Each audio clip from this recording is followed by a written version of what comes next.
सावन के महीने में प्रदोष का जो दिन आए, 2 प्रदोष श्रावण के महीने के 2 प्रदोष पड़ेंगे। किसी भी प्रदोष पर एक पीपल के पत्ते पर कनेर का पुष्प अपने घर के अंदर रख लीजिए प्रदोष के एक दिन पहले, और प्रदोष वाले दिन उसको बहते हुए पानी में डाल दीजिए।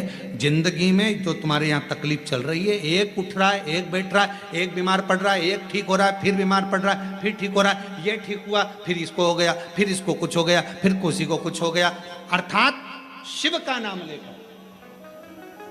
और फिर ही ध्यान देना, इस क्रम को करने के लिए आपको तुम रुकेश्वर महादेव का नाम लेना पड़ेगा। कौन से महादेव का नाम बोलना है? तुम रुकेश्वर महादेव, जिन्होंने भगवान शंकर की विरल भक्ति को धारण करा। एक प्रसंग बड़ा सुंदर आता है, पहले भी कहे, अगर आप शंकर जी के मंदिर में जा रहे हो, शिव की आराधना कर रहे हो, शंकर के मंदिर में जाकर पशुपति व्रत कर रहे हो, जल चढ़ा रहे हो, आराधना कर रहे हो, शंकर के मंदिर में अगर कोई गलती भी कर रहा है तो शिव के सामने कभी उसकी गलती को मत बताओ, कभी ही मत बताओ, अरे तूने गलती कर दी, ना ना ना, कभी नहीं। श्रावण के महीने की प्रदोष, प्रदोष काल में शाम का समय सूर्य डूब रहा हो, बस डूबा ही हो, और उस समय पर सूर्य के डूबन के तुरंत बाद बाबा को धतूरे के साथ में बेलपत्री ना चढ़ाते हुए बेलपत्री के वृक्ष के 7 कांटे बाबा के शिवलिंग पर समर्पित करे जाते हैं। महाराज, अपनी जिंदगी में अड़चनों को हटाने के लिए, फिर आप जिस व्यापार में उतरे, जिस व्यवसाय में उतरे, जिस नौकरी में उतरे, आप दिल से करें, आपको तरक्की मिलेगी। आप हार नहीं सकते, नीचे नहीं आ सकते, उन्नति पर ही चढ़ेंगे। प्रदोष, किसी सोमवार को 3 नियम बना लो। जिस दिन मेरा भोले बाबा तुम पर कृपा कर दे, उस दिन सोमवार का एक नियम बना कि महीने का एक सोमवार मुझे ऐसा करना है, 3 नियम धारण करना है महीने के सोमवार को। पहला, सुबेरे जाकर शंकर भगवान को 1 लोटा जल चढ़ाना है। दूसरा, दोपहर के समय पर जाकर मुझे बेलपत्री के वृक्ष के नीचे एक चावल का दाना रखकर बेलपत्री की 7, 11, 21, 108, 51 जितनी परिक्रमा आप लगा सकते हो वो लगाना है।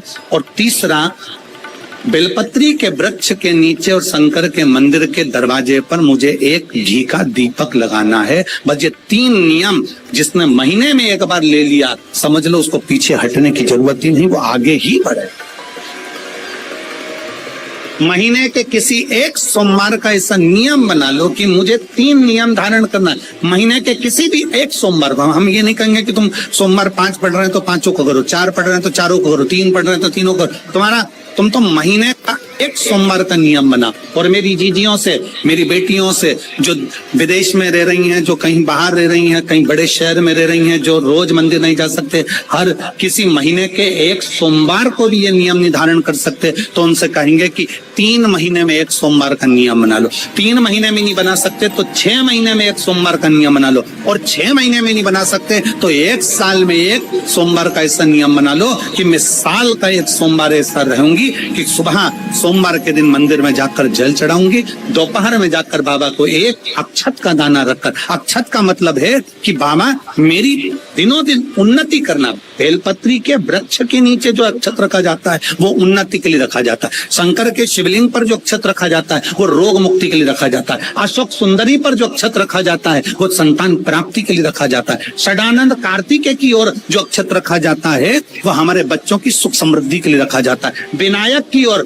गणेश जी की ओर जो अक्षत रखा जाता है वो हमारे घर में कोई मंगल कार्य आ जाए उसके लिए रखा जाता है। और जो पीठिका होती है जिसपे शिवलिंग रखा होता है, पार्वती जी का हस्तकमल, उस पर अक्षत रखा जाता है तो नारी के अखंड सौभाग्य के लिए रखा जाता है। अक्षत रखने का भी तरीका है। एक चावल का दाना कहाँ रखा जाता है, क्यों रखा जाता है, कैसे रखा। ऐसा लग रहा है कि मैं बहुत अटकलियों से निकल रहा हूँ। एक समस्या पूर्ण होती है, दूसरी समस्या पड़ जाती है, दूसरी समस्या पूर्ण होती है, तीसरी समस्या पड़ जाती है, तीसरी समस्या पूर्ण होती है, चौथी पड़ जाती है। तो एक काम जरूर करना कि बेलपत्री के वृक्ष के नीचे, बेलपत्री की जड़ में लाल चंदन का पानी 1 लोटा प्रत्येक सोमवार को चढ़ाना प्रारंभ कर दीजिए, अपने आप अटकलें। जो व्यक्ति बहुत ज्यादा गरीब हो, बहुत कंगाल हो, लक्ष्मी नहीं आ रही हो, बहुत तकलीफ में हो, कर्जा बहुत ज्यादा हो, उसको कुछ नहीं करना। सोमवार की सोमवार शाम के समय बेलपत्री के पेड़ के नीचे थोड़ी सी शक्कर या गुड़ डालकर एक दिया रखकर घी की बत्ती लगाकर जलाकर जाओ, अपने आप कर्जा चूकना चालू हो जाए।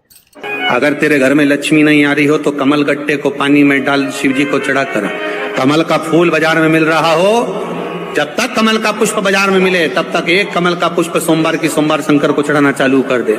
सोमवार को नहीं चढ़ाए तो प्रदोष को चढ़ा, और शंकर की भक्ति कर। और कमल का फूल ना मिले तो कमल गट्टा पानी में डाल, उस पानी को शंकर पर चढ़ा, पर चढ़ा देख, क्योंकि शिव के चरणों में रहने के लिए माता ख्याति ने लक्ष्मी देना चाहिए, और लक्ष्मी जी को भगवान शंकर ने नारायण को दे दिया। अगर वही कमल के पुष्प पर लक्ष्मी का निवास होता है, इसलिए दीपावली पर कमल का फूल शिव जी को, भगवान माता लक्ष्मी को समर्पित होता है। आपका कोई काम अटक रहा है, कोई काम नहीं हो रहा, बहुत परेशान हो गए, बहुत थक गए उस काम के लिए, सबके हाथ भी जोड़ लिए, सबके पास होकर आ गए, पर वो काम बढ़ ही नहीं रहा, तो निवेदन करते हैं घी के दिए में काली तिल डालकर सोमवार के दिन शंकर जी के मंदिर के सामने तुम रुका जी का नाम लेकर दिया लगाकर, जिस काम को तुमने दुनिया के आगे कहकर देख लिया, कर देख लिया, नहीं हुआ, उस कार्य को एक बार दिया लगाकर निवेदन कर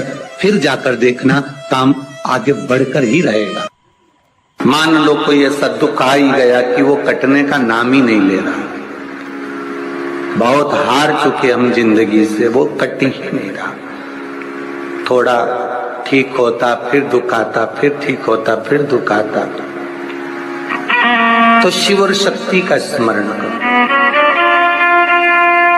बेलपत्री के पेड़ के नीचे जब भी घी का दिया लगाने जाओ तो 2 बाती एक ही दिए के अंदर, एक चावल का दाना उसमें डालकर अपनी कामना कर फिर जलाओ। 3 या 4 सोमवार करके देख लो क्या जा। भगवान शंकर ने माता पार्वती से कहा था, पार्वती जब मनुष्य रोग से ग्रसित होगा, ये मानव का शरीर जब रोगों से घिर जाएगा, तब तेरे फेंके हुए कुंदुक नाम का अगर वो स्मरण करेगा और कुंदकेश्वर का नाम लेकर 1 लोटा जल लाल चंदन मिलाकर मेरे शिवलिंग पर समर्पित करेगा, तो वो रोग से मुक्त हो जाएगा। अगर बहुत ज्यादा तकलीफ है, बहुत ज्यादा दुखी हो, बहुत कष्ट है, बहुत परेशानी है, और हमारा कष्ट कट ही नहीं रहा, हमारा दुख मिट ही नहीं रहा, कुछ मत करो, एक काम करो, बेलपत्र को लेकर जाना तो बीच वाले पत्ते पर शहद लगाना। क्या लगाना? शहद। और ये दोनों पत्ते पर घी लगाना। क्या लगाना? घी। और ऐसा कैसा बीच वाले पत्ते पर शहद और आसपास के दोनों पत्ते पर घी लगाना, लगाकर शंकर जी पे जल चढ़ाकर अपने मन की कामना कर शंकर भगवान का जो शिवलिंग रहता है उस शिवलिंग के सामने उसको ऐसे चिपकाकर और आ जाना। आप केवल 5 सोमवार करके देखो, आपका दुख तुरंत। जिस व्यक्ति पर कर्जा बहुत ज्यादा मात्रा में हो जाता है और कर्जा चूकता नहीं है, आप बहुत प्रयास कर लिए, करोड़ों रुपए का कर्जा हो गया, यहां से लिया वहां दिया, वहां से उठाया वहां दिया, वहां से उठाया वहां दिया, तो निवेदन है कभी मौका लगे कर्जा मुक्ति के लिए सारे वृक्षों में अगर कोई श्रेष्ठ वृक्ष माना गया है तो वो बट का वृक्ष माना गया महाराज। इसलिए प्रशासनिक कार्य के लिए, मानसिक टेंशन में, परेशानियों में बटकेश्वर महादेव का स्मरण किया जाता है।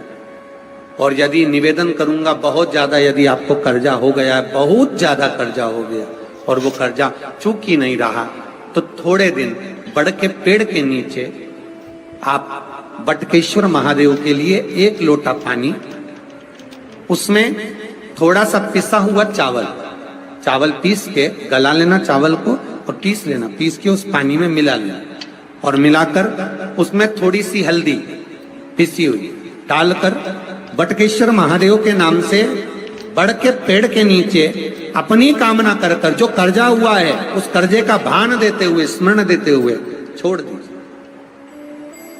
महाराज 2 या 3 सोमवार एक ही जगह पर करना, 3 सोमवार बाद वहीं से बढ़ के पेड़ की थोड़ी सी जड़ उठा लाना और उस जड़ को एक कोई धागे में बांधकर या तो अपनी गले में डाल लो या अपनी जेब में पटक लो, उसको थोड़े दिन पटक कर